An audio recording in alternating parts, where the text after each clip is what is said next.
Hola chicos, somos un grupo de estudiantes de la Universidad Por la Unión y hoy tocaremos un tema muy importante conocido como crecimiento en Cristo.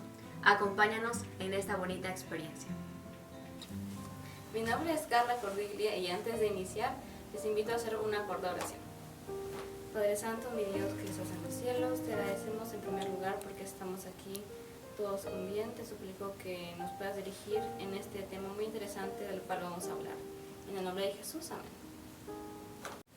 Muy bien chicos, hoy día vamos a hablar acerca de un tema muy interesante que es el crecimiento en Cristo.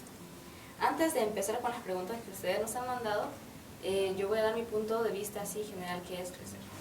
Pues recordemos que el crecer es un proceso que se da a lo largo de toda nuestra vida, ¿no? Ya sea en lo económico, en lo social, en el trabajo, con los amigos, en la universidad, etc. Ahora vamos a revisar la serie de preguntas que ustedes nos han mandado. Comencemos con la primera pregunta. Muy bien, gracias Daniel por tu pregunta. Nos dice, ¿qué es crecer en Cristo? Muy bien, antes de responder la pregunta vamos a leer en Colosenses 2 del 6 al 7 que dice: Por tanto, de la manera que han recibido al Señor Jesucristo, así anden en Él, arraigados y edificados en Él, y confirmados en la fe, así como han aprendido, rebosando en acción de gracias. Muy bien, pues ahora respondiendo a tu pregunta, Daniel, crecer en Cristo es tener a Jesús como nuestra base.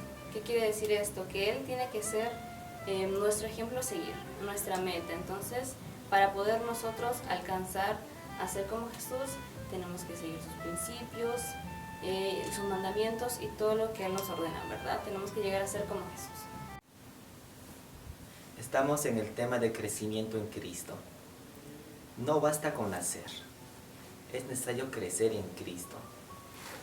Y muchas de las preguntas que ustedes están haciendo es, ¿cómo podemos crecer en Cristo? Vayamos a un pasaje bíblico. Síganme. Lo encontramos en el libro de San Juan, capítulo 15, versículos 4 y 5. Y nos dice la palabra de Dios: permanezcan en mí y yo en ustedes. Como el pámpano no puede llevar el fruto por sí mismo, sino pertenece a la vid, tampoco ustedes no permanecen en mí. Yo soy la vid, ustedes los pámpanos. El Señor dice claro, el Señor es la vid, nosotros los pámpanos. Dios me da 3 claves importantes para poder crecer en Cristo. La primera es abrir la palabra de Dios todos los días. El segundo, la oración, la comunión con Dios durante todo el tiempo, todo el día. El tercero es buscar a otra persona y compartir el amor de Dios. Estas 3 disciplinas son importantes para poder crecer en Cristo. Crecer en Cristo es un maravilloso privilegio que tenemos una vez que aceptamos la salvación de Dios mediante Jesucristo. Y tenemos una pregunta que nos dice, ¿cómo Jesús nos dio esa salvación? Bien, para iniciar les invito a buscar en sus Biblias en Juan capítulo 3, versículos 16 y 17. Leamos.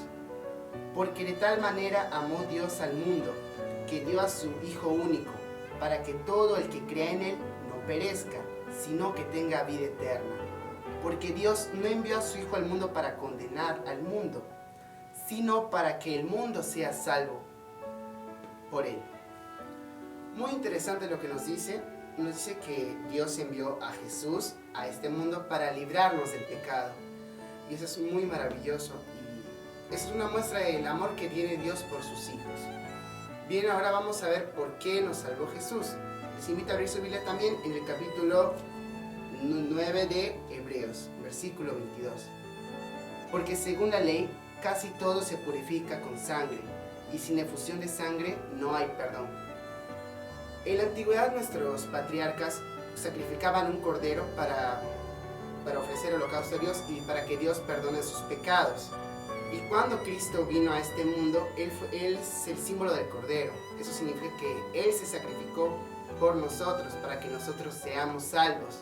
como se nos menciona en Mateo 27, cómo fue la historia de su crucifixión y eso.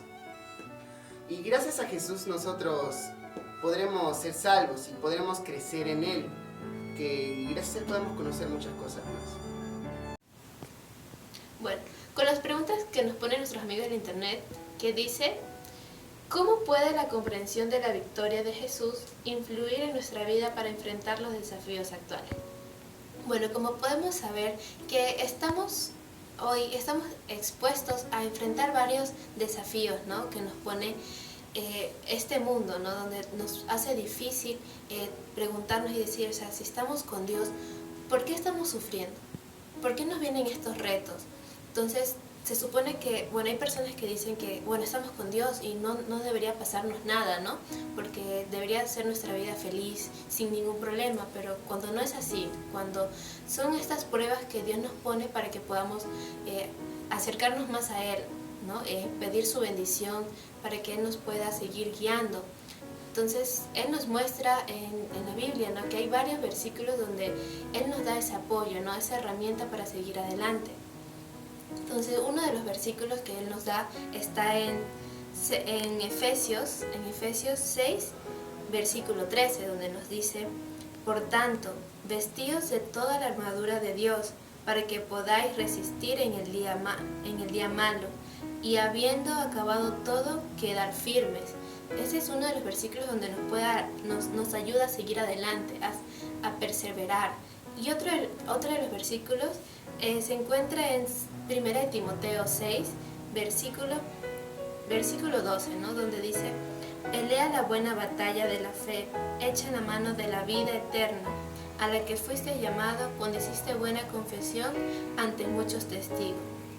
Son esos versículos donde Dios nos expresa su gran amor que nos tiene hacia nosotros, donde sabemos que Él no nos deja solo, donde podemos seguir perseverando y poder alcanzar la vida eterna. Continuando con las preguntas, aquí tenemos una interesante que nos dice, ¿qué significa la muerte al yo? Para empezar, la vida del cristiano no comienza con el nacimiento, sino con la muerte. Y para responder más a esta pregunta, vamos a leer un versículo que se encuentra en 2 Corintios 5:17, que nos dice, si alguno está en Cristo, es nueva creación, las cosas viejas pasaron, todo es nuevo. Recordemos que así como Jesús, que murió en la cruz y luego resucitó, igual nosotros tenemos que primero morir para nacer de nuevo y dejar las cosas que pasaron atrás ya. Las cosas buenas, malas que ya hemos hecho ya se borran, digamos, para Dios. Y para terminar hay otro versículo que se encuentra también en Romanos 6:3 que dice, ¿no sabéis que todos los que hemos sido bautizados en Cristo Jesús hemos sido bautizados en su muerte? Porque fuimos sepultados junto con Él para muerte por medio del bautismo, a fin de que, como Cristo resucitó de los muertos por la gloria del Padre, así también nosotros andemos en nueva vida. Quiere decir que Dios olvida nuestras cosas pasadas, las cosas que ya hemos hecho, las cosas que tal vez aún nos carcome por dentro, pero Dios las olvida y de la misma manera tenemos que ser nosotros. Y cada día esforzarnos para alcanzar ser semejantes a Jesús. Bien, continuando con la ronda de preguntas, tenemos la siguiente cuestión. ¿Por qué se enfatiza la importancia de congregarse en la iglesia? Bien, como muchos de nosotros sabemos, a veces sucede que ya no queremos ir a la iglesia y pensamos que simplemente con hacer una oración corta o adorar por momentos a Dios estamos bien espiritualmente. Pero veamos qué es lo que realmente nos dice la palabra del Señor. Aquí en Hebreos 10 a 25, se nos dice lo siguiente. No dejemos de reunirnos como algunos acostumbran, sino animémonos unos a otros, y tanto más cuando veáis que el día del fin se acerca. La palabra de Dios es clara y precisa, donde nos recomienda que para poder estar firmes ante las adversidades, ante las tentaciones, debemos sí o sí estar en comunión como hermanos, reunirnos y exhortándonos unos a otros. porque si no, nuestra fe va a desfallecer, porque si no, cada vez nosotros vamos a alejar del Señor. Es por ello que Dios es tan sabio que puso justamente este pensamiento en sus sagradas escrituras, ¿verdad? Para que nosotros, a pesar de tantas dificultades, podamos permanecer con Él y como hermanos de iglesia nos animemos. Para cerrar el tema en nuestras conclusiones, la Biblia nos dice en 1 Corintios, capítulo 3, del 1 al 9, que podemos iniciar desde un conocimiento básico y podemos ir estudiando y Dios nos va a ayudar hasta poder tener un conocimiento pleno en servirle a Dios. También nos dice en el libro de Romanos 12 del 1 al 2, que debemos entregarnos sin alma. Dice, por lo tanto, hermanos, tomando en cuenta la misericordia de Dios, les ruego que cada uno de ustedes en adoración espiritual ofrezca su cuerpo como sacrificio vivo, santo y agradable a Dios. No se amolden al mundo actual, sino sean transformados mediante la renovación de su mente. Así podrán comprobar cuál es la voluntad de Dios, buena, agradable y perfecta. No te olvides de dejar tus comentarios en la cajita de descripción y si te ha gustado este video, dale un like. Gracias.